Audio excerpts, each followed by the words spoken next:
महाराणा प्रताप के जीवन में कहीं निराशा के कभी बादल छाए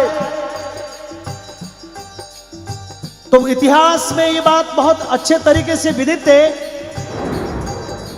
कि महाराणा प्रताप के जीवन में सबसे बड़े उनके जो भगत थे वो आपके बीकानेर के थे। और बीकानेर के पृथ्वीराज सिंह राठौड़ ने महाराणा प्रताप को एक बार फिर से जगाया था, आपको याद होगा। और इसी बात को लेकर सुजानगढ़ के हमारे राजस्थानी मायड़ भाषा के बहुत सिद्ध हस्त कलमकार कलम मनीषी श्रद्धेय डॉक्टर कन्हैयालाल सेठिया ने पीथड़ और पाथड़ की कविता रच दी। उस कविता को कह दिया, मैं दो पंक्तियां प्रस्तुत कर रहा हूं। विश्वनाथ जी बहुत अच्छा लग रहा है, शायद पहले मैंने कभी गाया नहीं होगा। भाई साहब से भी निवेदन करता हूं कि आप जरूर सुनिएगा। नानो सो अमरो चीख पड़ो राणा रो सोयो दुख जागो दुख जागो।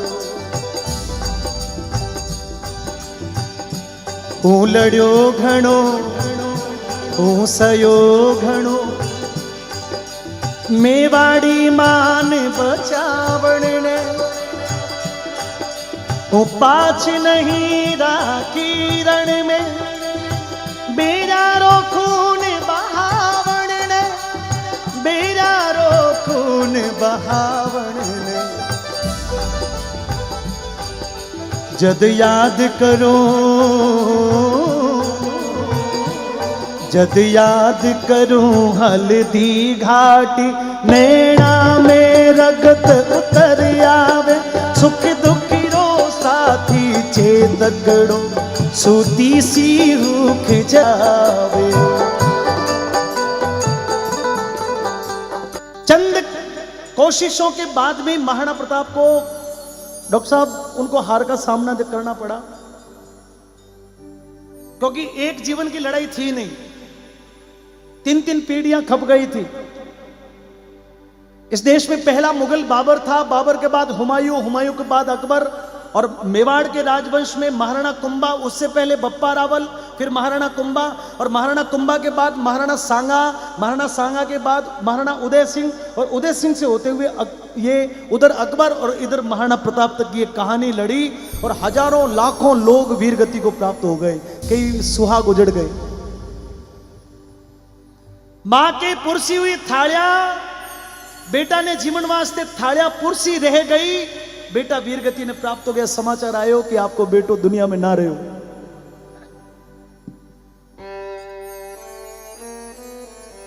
महाराणा प्रताप की शक्ति क्षीण हो गई। कुछ समय महाराणा प्रताप अपने महलों को छोड़कर जंगलों में चले गए, स्वयं और अपने परिवार को घास फूस की रोटी खिलानी कबूल कर ली, पर अकबर की गुलामी नहीं करूंगा ऐसी प्रतिज्ञा महाराणा प्रताप ने कर ली। लेकिन बहुत समय तक जब परिवार को बिलबिलाता देखा, जब भूख से तड़पता देखा, तो महाराणा प्रताप के बहुत जो हितैषी, जो उस समय के उनके जो समझदार लोग थे, उनके साथ में बैठ के चर्चा हुई कि आखिर में क्या करें। ये जब जो बुद्धिजीवी लोग बैठे, मैं निवेदन करता हूं आप बहुत ध्यान से सुनना।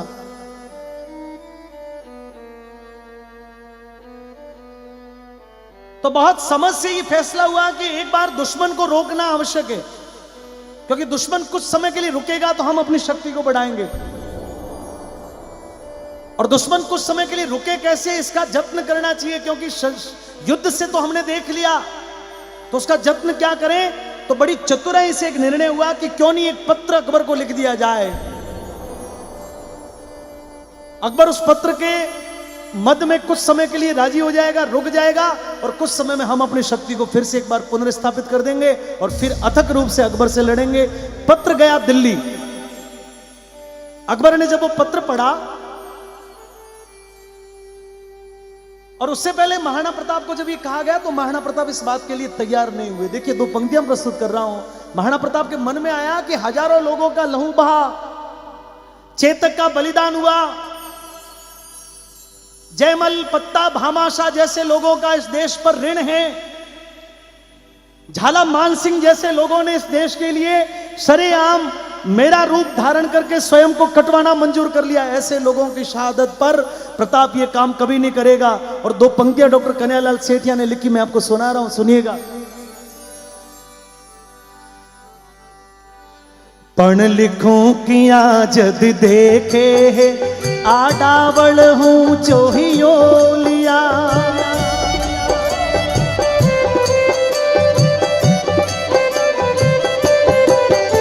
पण लिखूं किया जद देखे, आडावल ऊंचो ही लिया। चित्तौड़ खड़ो है मगरा में, विकराल भूत सी लिया छिया, विकराल भूत सी लिया छिया। झुकूं किया है आण मने, कुड़रा के शरिया बानारी। हूँ बुझूं किया हूँ शेष लपट, आजादी रे परवाना रे। लेकिन फिर भी महाराणा प्रताप ने पत्र लिख दिया। पत्र अकबर के हाथों में गया, अकबर का सपना सच हो गया। लेकिन अकबर बड़ा धूर्त था। अकबर चाहता था कि महाराणा प्रताप की इस हार को सिर्फ मैं या मेरा दरबार नहीं पड़े, पूरे देश को पता चलना चाहिए कि हिंदुआ सूरज, मेवाड़ की वो आन बान की शान की वो पगड़ी आज अकबर के पैरों में पड़ी है। अकबर को यह पता था कि महाराणा प्रताप का सबसे बड़ा भक्त कौन है। और अकबर ने दिल्ली से बीकानेर समाचार भिजवाया, पृथ्वीराज सिंह को दिल्ली बुलवाया। पृथ्वीराज सिंह दिल्ली पहुंचे।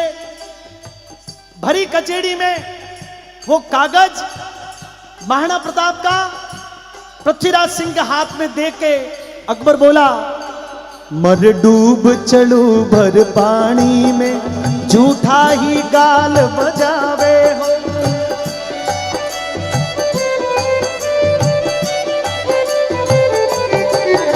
मर डूब चलू भर पानी में, झूठा ही गाल बजावे हो। प्रण टूट गयो वीराणे को, तू भाट बना बिड़दावे हो, तू भाट बना बिड़दावे हो।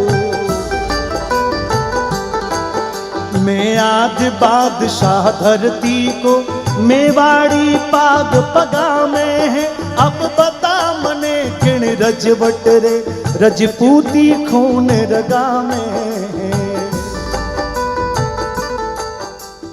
अकबर बोला कि तू चिल्लू भर पानी में डूब के मर जा, 2400 घंटे भाट बन के जिनकी वृद्धावली गाया करता था, आज वो महाराणा की पाग मेरे कदमों में पड़ी। अब मैं देखता हूं कि तू अपनी मूंछों के बट कैसे लगाता है।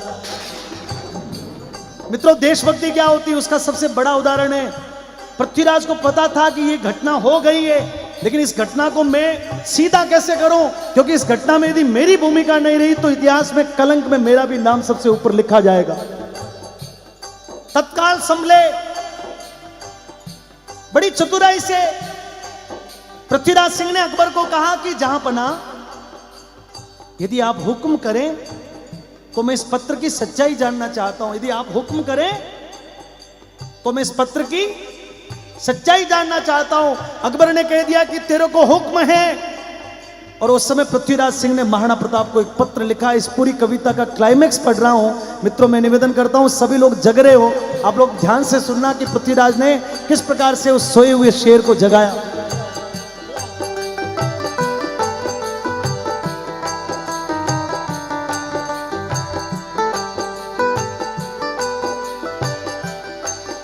मैं आज सुनी है नाहरियो, साड़िया के सागे सोवेलो।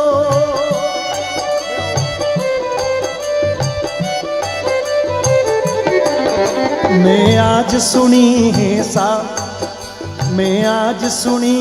नाहरियो, साड़िया के सागे सोवेलो। मैं आज सुनी है सूरजड़ो, बादल की ओटा खोवेलो।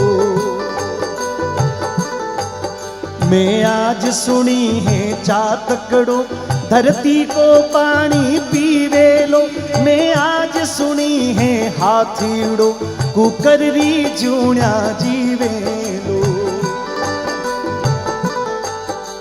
लिखा कि मैंने सुना है कि जंगल का राजा शेर अब बकरियों के साथ में रहना शुरू कर देगा। मैंने सुना है कि चमकता दमकता सूर्य सदा के लिए बादलों की ओट में खो जाएगा। मैंने सुना है कि जिस चातक की चोंच धरती पर पड़े पानी पीने जैसी बनी ही नहीं, वो चातक भी धरती का पानी पीना शुरू कर देगा। और मैंने सुना है कि मदमस्त हाथी अब कुत्ते सी जिंदगी व्यतीत करेगा। उससे भी आगे बड़ा गजब लिख दिया, कहा मैं आज सुनी है थारे तका, अब रांड हो गई रजपूती।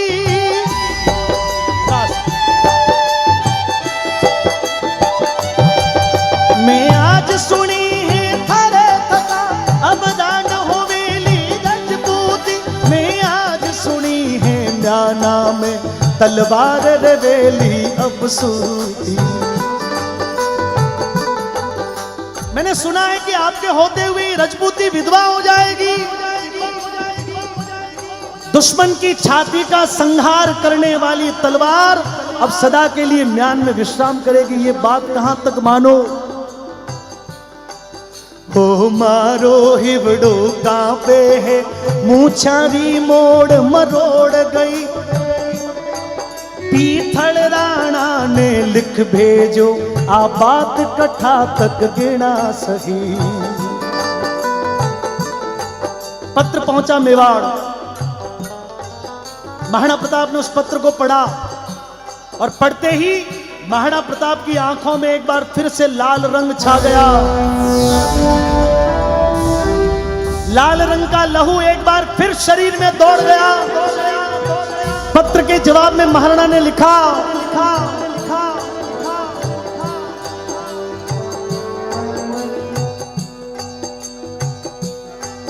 पीथल के खिमता बादल री, जो रोके सूर्य उगाड़ी ने। ताली के साथ में। पीथल के खिमता बादल री, जो रोके सूर्य उगाड़ी ने। सिंघारी हाथड़ सहले वे, बाकूक मिली कद स्याली ने। बाकूक मिली कद स्याली ने। धरती को पानी पीवेसी, चातक की चोंच बनी कोनी। कुकर री जूणा जीवेसी, हाथी की बात सुनी कोनी। राखो थी मूछा ऐठोड़ी, लोहीरी नदी बहा दूला। भारत माता की। राखो थे मूछा ऐठोड़ी, लोहीरी नदी बहा दूला। हूँ अथ कलड़ूला अकबर सू, उजड़ियो मेवाड़ बसा दूला। रजपूतन रोजायो हूँ, रजपूती कर्ज चुकाऊला।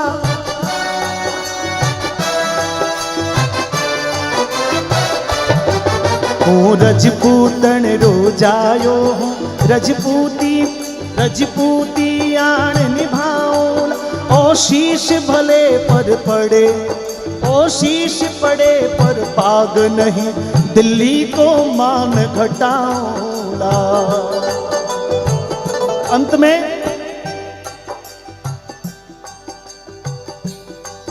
जदराणा, समझ में आया तो तालियां उठा देना, अभी नहीं, पहले सुन लो।